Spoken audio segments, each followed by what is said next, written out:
Hello, you're with Calling All Stations, and I'd like to start by saying thank you very much for watching Series 3. I had some absolutely wonderful comments on some of the videos that I put out. It was quite a short and sweet series, but we hopefully put out some slightly different things that we don't usually do on the channel, and I had some absolutely wonderful comments on the North Coast 500 video, which it was really different, and I've not really done anything like that before. It was very creative, a bit more music driven, and every time I watched that video I just absolutely loved remembering the time that we spent in Scotland, and it was just a fantastic trip, and I really wanted to share that with you. So thank you very much for watching that. Do go and watch it. I think there's a pop-up over here with a link to the video, so do go and watch that if you haven't already. Anyway, moving on, I often get asked on Twitter and on YouTube what happened with all my model railway projects. Those of you who've been with me from the beginning will know that Calling All Stations originally started to document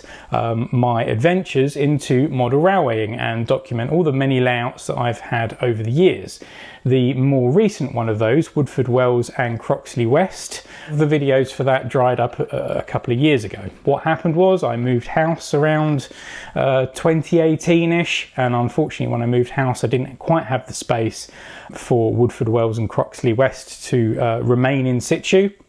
I've since also moved again since then, so it's been complete upheaval of life over the last couple of years. Anyway, I didn't quite have the space originally for it, so unfortunately Woodford Wells was broken up and dismantled, but don't worry, I kept all the good stuff. I've still got the rolling stock all safely boxed up. I've still got all the DCC automation stuff, the Z21 controllers, all the signals, the point motors, all that stuff, the buildings, all safely boxed away. Hopefully in the not too distant future all that stuff's going to come out and we're going to design a whole new 00 gauge layout from scratch, and it's going to be something epic, something that I've always wanted to do with a full automation. We're going to have continuous running, all that brilliant stuff.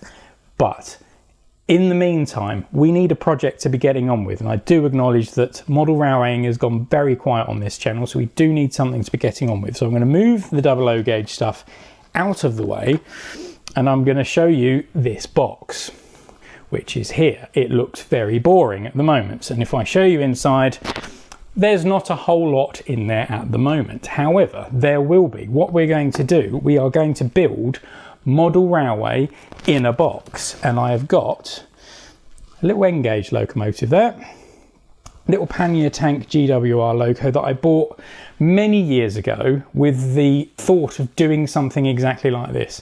I think it was around 2017 that I experimented with this idea. It didn't go very well, however, it's something that I've always wanted to do, build a model railway into kind of a suitcase, a box. I've seen it at many exhibitions, I've seen it on YouTube, I've seen it on eBay, all those kind of things. And I thought, I want to give that a go, and I want to do something in N-gauge. So I've got a box of bits in here.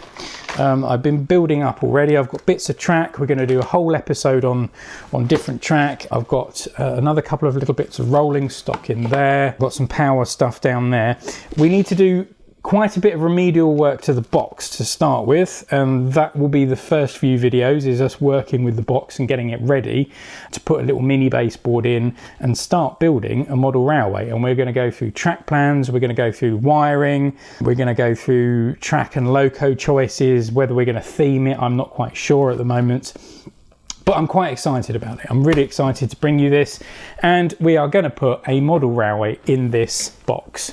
Incidentally, it is about 70 centimeters by 50 centimeters, and then it's, I don't know, it's about 11-13 centimeters deep, so it's not huge. And the idea of this is to show you that you can build a model railway compactly, and that you can store it away when it's not being used and then get it out and have the full experience, but in a small space. So whilst we park all the 00 gauge stuff, which when you actually get it out and look at it compared to the N-gauge stuff, it is huge.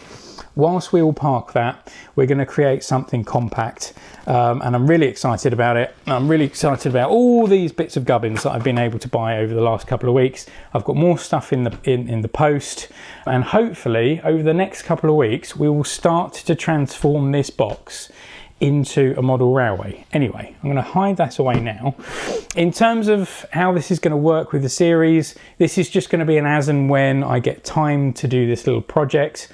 Hopefully, with what's going on in the world at the moment, there'll be plenty of time over the summer to get really stuck into this.